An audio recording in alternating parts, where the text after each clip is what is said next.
जय गुरु जी संगत जी। सभी गुरु जी की प्यारी संगत को मेरा नमस्कार।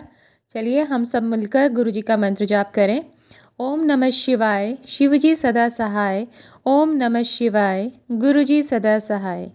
संगत जी, मेरा कल का सत्संग था पाम ड्राइव गुड़गांव की एक सोसाइटी है, वहाँ पर एक जनवरी में इसी साल सत्संग हुआ था। वहाँ पर एक संगत आए थे आगरा से, और उन्होंने पहले अपना सत्संग बताया था, और फिर उसके बाद उन्होंने जो नए संगत है जो अभी जुड़ी हैं उनके लिए एक सत्संग शेयर किया था। मैंने कल आपसे बोला था कि वो सत्संग मैं नेक्स्ट वीडियो में आपसे शेयर करूँगी।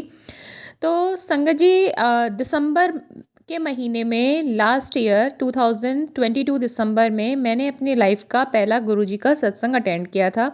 उसके बाद से गुरुजी ने मुझे बहुत सारे सत्संग बख्शे। आज तक वो चल रहा है। हर महीने पाँच छः सत्संग मुझे बख्श देते हैं गुरुजी, और बहुत मज़ा आता है उनमें जाकर। तो ऐसे ही जनवरी में जब ये सत्संग हुआ था, न्यू ईयर था, लग रहा था कि नया साल शुरुआत हुआ है, तो जहाँ पे भी एक हंगर होता है ना, हंगर फॉर सत्संग, हंगर फॉर ब्लेसिंग्स, तो उसके जहाँ से भी इनवाइट आती थी चल देते थे। तो बहुत बड़े लेवल पे वो सत्संग हुआ था, और वहाँ पर फिर उस टाइम इतना नहीं मैं कनेक्ट थी, या कह लीजिए एक विश्वास बस ऐसा होता था अंदर से कि जो पुरानी संगत मिल चुकी हैं, जिन्होंने उन्हें फिजिकली देखा है, तो वो सामने से बैठ के तुरंत इंस्टेंटली उनका कल्याण कर देते थे। नहीं होगा, ये नहीं होगा, ये बीमारी हर ली। बट अब तो वो फिजिकली हमें दिखते नहीं है ना है, तो नए संगत को कैसे उनकी ब्लेसिंग्स मिल रही है, तो वो प्रैक्टिकली मैं मतलब नहीं उसको एज्यूम कर पा रही थी, और मुझे नहीं पता था कि कैसे होता है। तो फिर जब मैंने उन अंकल का सत्संग सुना, तो मुझे एक कॉन्फिडेंस आया कि नहीं, मतलब जैसे गुरुजी कहते थे कि भाई गद्दी पे आज भी मैं हूँ, और कल भी मैं था, और कल भी मैं ही रहूँगा, इसका कोई वारिस नहीं है। तो वहाँ से वो फीलिंग आई कि हाँ, अभी भी वो हैं, हमारे सबके साथ हैं।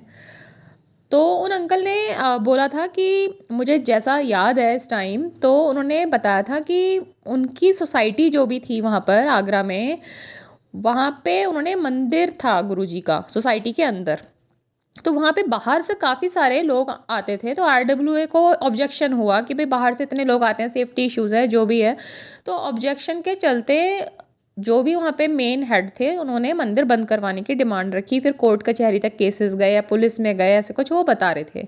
तो वो जो भी हेड थे जो कि उसे लीड कर रहे थे कि मंदिर यहाँ नहीं होना चाहिए, बंद करवाओ, तो उनको उन्होंने कुछ टाइम बाद मतलब उनकी हेल्थ डिटोरिएट होती चली गई, ख़राब होती चली गई, और उन्होंने उनको वॉकर पे भी देखा था कि वो वॉकर लेकर चल रहे थे, उनका इतना बुरा हाल हो गया था।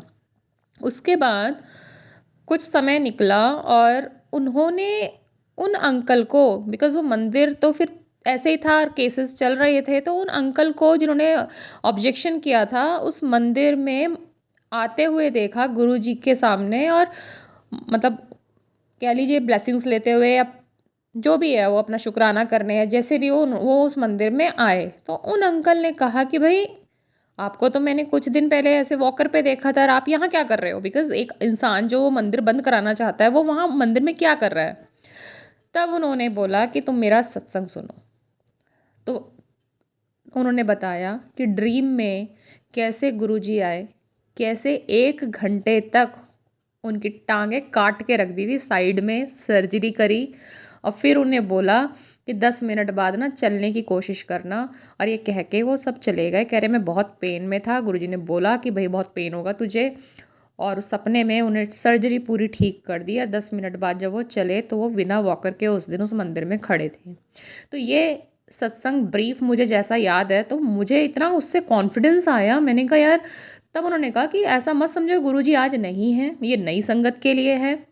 वो हैं, उनके जाने के बाद ये मिरेकल हुआ, ये उनकी ब्लेसिंग थी। वो सपने में आए, इस तरह से कल्याण किया, और उनका किया कल्याण जो उनके अगेंस्ट में थे, वो मंदिर बंद करवाना चाहते थे, और देखिए कैसे उन्होंने उनको भी अपनी संगत बना लिया।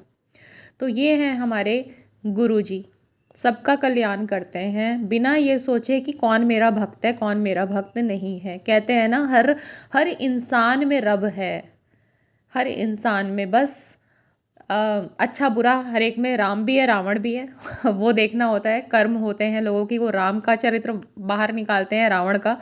तो बस कर्म है हमारे, सबके अंदर गुरुजी हैं। सबकी इज्जत कीजिए, सबको सम्मान दीजिए और किसी को हर्ट ना कीजिए, क्योंकि जो आप देंगे ना वही आपको वापस विद इंटरेस्ट मिलता है। तो क्यों ना हम खुशियाँ दें, हमें भी खुशियाँ मिलें।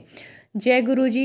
अनंतम अनंतम शुक्राना गुरु जी। आप इसी तरह सारी संगत का कल्याण करते रहें, सबके कष्ट हरते रहें, सबके ऊपर अपना आशीर्वाद बनाए रखें। जय गुरु जी, शुक्राना गुरु जी, अनंतम अनंतम शुक्राना मेरे मालिक।